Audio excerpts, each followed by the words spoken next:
Welcome to the Careers Unfiltered podcast with Mentoria.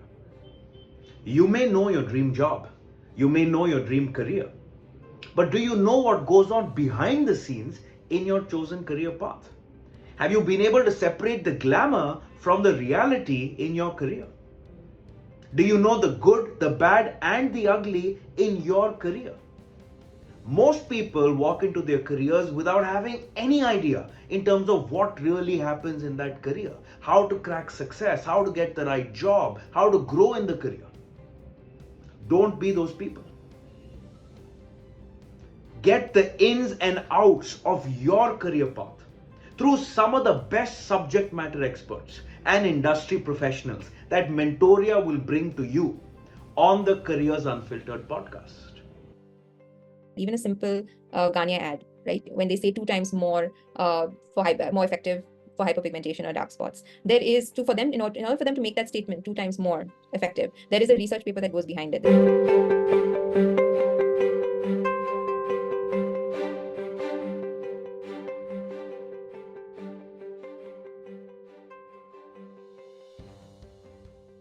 But it's essentially simplifying or condensing complex medical information to fit the need of my audience, whether it's another healthcare professional or people in the community. My job is to understand medical information and repurpose it and rewrite it in a simple and more digestible way.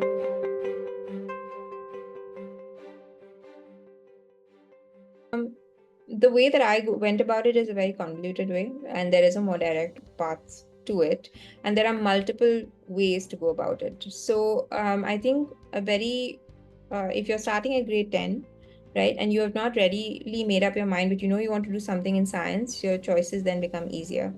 When you've decided that you want to do, say, an HSC or whatever your 12th grade in science is, you're already in the science stream, and you finish with that. Now you may be tempted to do, your usual MBBS, and dental exams, and you can go down that route.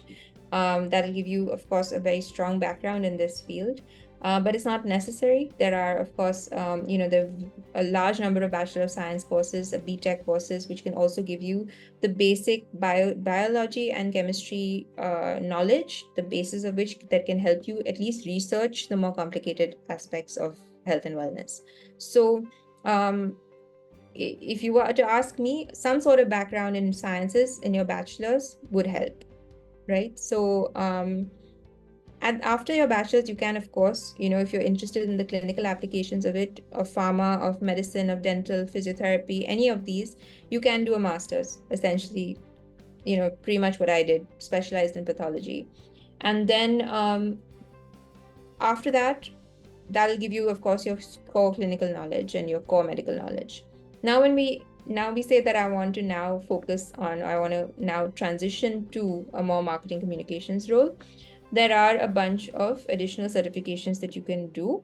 You don't have to necessarily do an MBA in marketing, right? You can do associate degrees, you can do diplomas, you can do certifications. They're all available in very reputable institutes in our country. Like the Manipal Institute, Symbiosis, Wellingers, ISB, they all have certification courses on medical writing, medical communications. Private institutes like Henry Harbin, James Lind, they all have their own certifications, right? And it fits a variety of budgets, to be honest. Even ICMR, our own Indian government, has their government sites that also offer these courses quite reasonably. So once you have that, then at least you have 1 foot in medicine and you have 1 foot in some sort of marketing and communications education, like at least your background there. Now, if you really want to get into and you have the time and the budget to expand on an MBA degree, then go for it, because that'll give you like a master's it's a double master's at the end of the day. Or you can go straight from your bachelor's to an MBA. You don't have to do the master's in your clinical, and then you go forward with an MBA in marketing. Again, there are, you may need to do an entrance exam for that, because we do have CAT, we have ZAT, we have, MAT. I think a bunch of entrance exams in our country where you need to get into the MBA courses. Here, IIMs are, of course, the gold standard, but there are other private institutes like a Wellingers or a Symbiosis, which also gives you an equally good program. I do want to reiterate that I know that I'm saying that it's a science background, but it's not always like that. You can go into it even if you have a flair for writing and your core love is writing, but you love sciences as well, right? So you're interested in reading about the science. You may not want to learn it and study it and give an exam on it, but you love writing. So you can do a bachelor's of arts in literature. You can do it in your, you can do a BA in journalism, right? You can do all of those things, get your writing skill first honed. Then what you need to then focus on is research.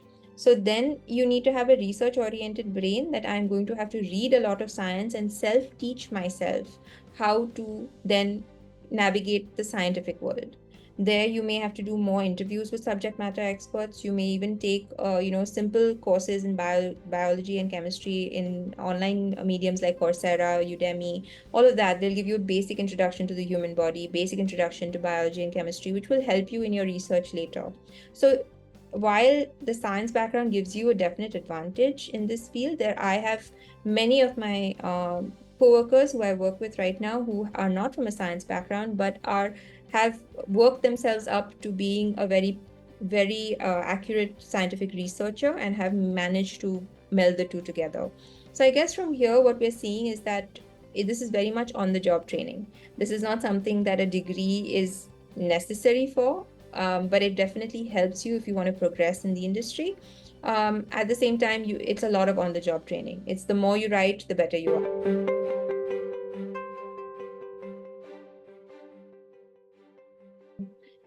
Well, one is definitely love of research, and mainly scientific research, because it can get pretty boring. So unless you love the subject matter, you're going to lose interest in it pretty fast. So and identify that this is not going to be very glamorous reading. Not every article that you read is going to be some new invention or the other. Sometimes you may have to go, it's quite a lot of maybe complex data that you may have to kind of comprehend. You need to get around the reading um, aspect of it and love the research. The second is you really need to um, understand working with different areas, especially if you're working for a bigger company in this case, because you are only one small cog in the wheel. In the entire wheel of marketing, you're one small cog. Especially in big companies, the strategy is already probably defined. And you need to then work with um, maybe a graphic designer. You need to work with an SEO specialist. You need to work with a website designer. You need to work with a copywriter, maybe sometimes someone who focuses only on PPTs. So you need to work with them in order to get your content to fit into their big plan. So you need to be able to work well as a team. Even though you may be a freelancer, in some cases you may not work with them 24/7, but definitely teamwork is the only way you're going to give that deliverable, because no one's looking at Word documents now. Everyone's looking at a website, at a social media page. Those are your portfolio pieces. So you have to work with a team to get that end product delivered. So definitely teamwork.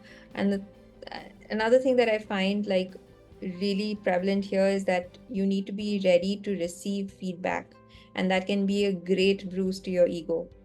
Trust me, from somebody who has come away very annoyed at the very fact that an editor has dared to say something about my writing, especially when you think that you have X amount of experience in the field. I've had 15 years of medical experience before I switched to this field, but I have to understand that I'm a newcomer in this field as well. So there is a learning curve there, and there are editors there for a reason. So taking feedback positively and understanding that you may only be seeing one part of it, but they are seeing the whole campaign. So they are seeing how your work fits in. So sometimes, taking feedback very positively, being able to work around feedback from your editors very, very smoothly is a definite skill. And the fourth is to understand that medical writing is not creative writing. It is essentially, these are things that are already researched, they are in the public domain, they are existing there. So you have to be able to say the same thing in various different words. And you need to then communicate to your clients why we're sticking to a single definition of menopause or a single definition of any medical condition you may be writing about. You can't change the definition of diabetes. So the ability to paraphrase, yes, but also to be able to add something more to what is existing already, because we don't have much room for a lot of creativity, but to find ways to talk to subject matter experts, your interview skills, the way that you talk to your clients, to get that material from them that will stand apart your article from any other article written about diabetes. Because if you go online, you will realize that everyone's writing about the same thing you're writing. So what makes your article special? You need to find that thing. Maybe you've interviewed a doctor, maybe you've seen a different image that you can put in. So that kind of adding that wow factor into your article to be able to look for those things, that's, I think, another crucial part of this.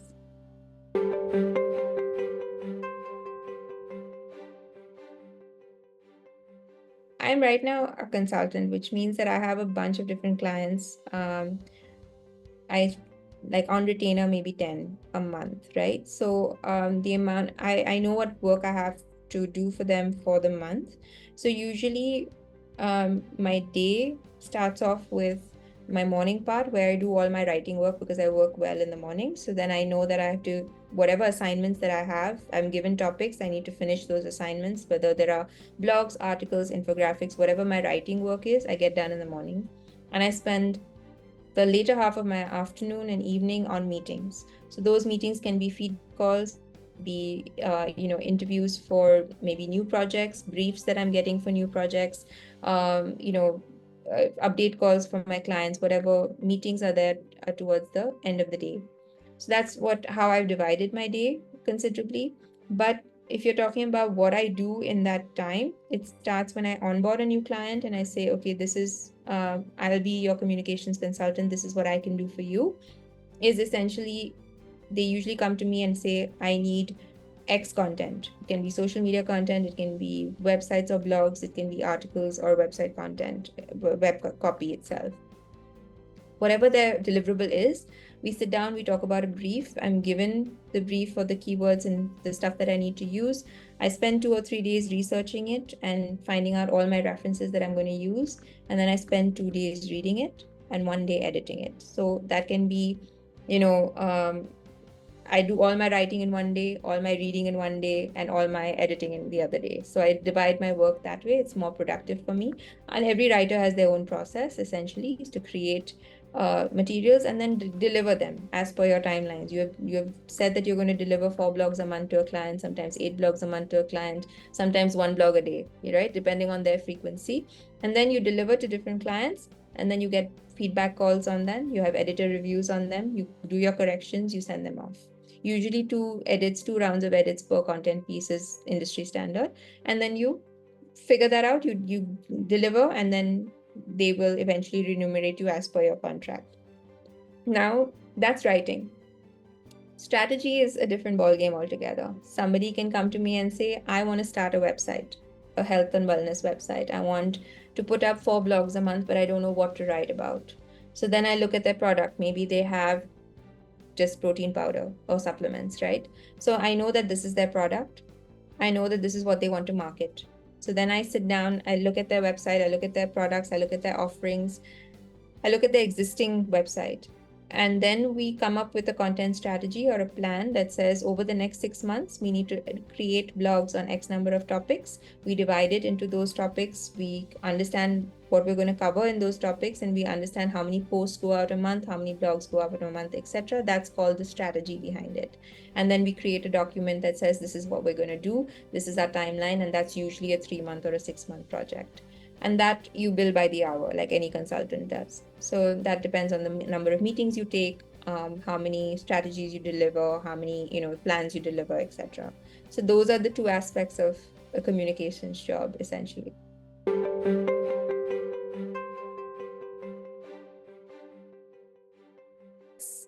So honestly, even I thought so. When I started, I thought I would be working because when we started this, like especially when we were writing, I would say if you ask any doctor, even now, if they're working in a hospital, they do write. We have to write.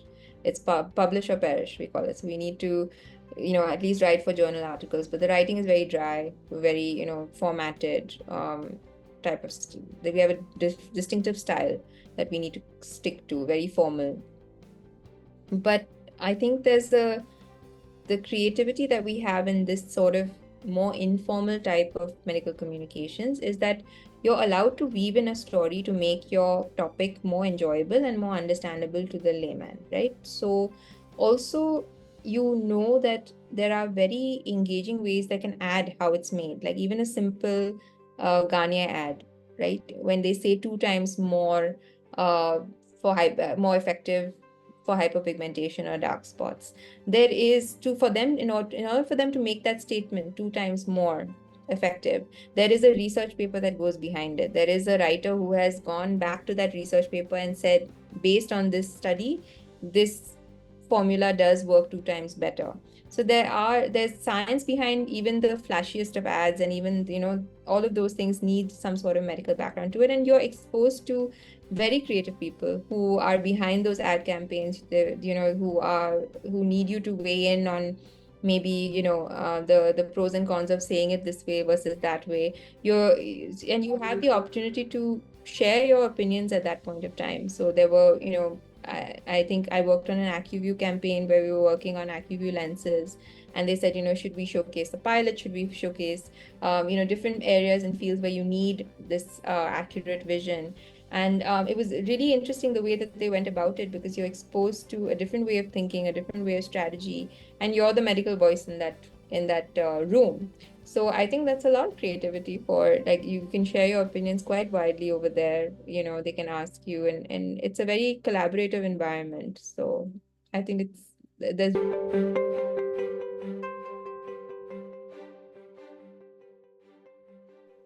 so I think the major thing is actually attending as many seminars as possible.